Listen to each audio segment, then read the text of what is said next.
mag-isa.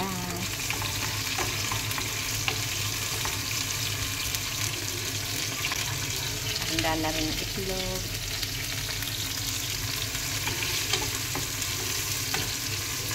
First time kong magluto ng ampalaya dito sa bahay ng amo ko.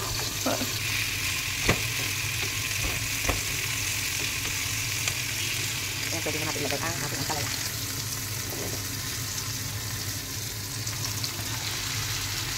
Konting asin.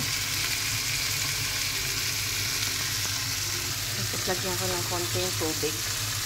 Nagpakulo ako ng tubig yun.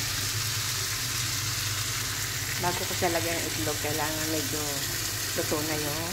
Kaya na mga ilang minuto.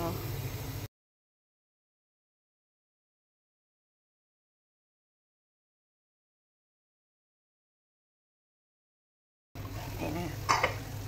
Dito yun na ang ating ampalaya. Halo natin.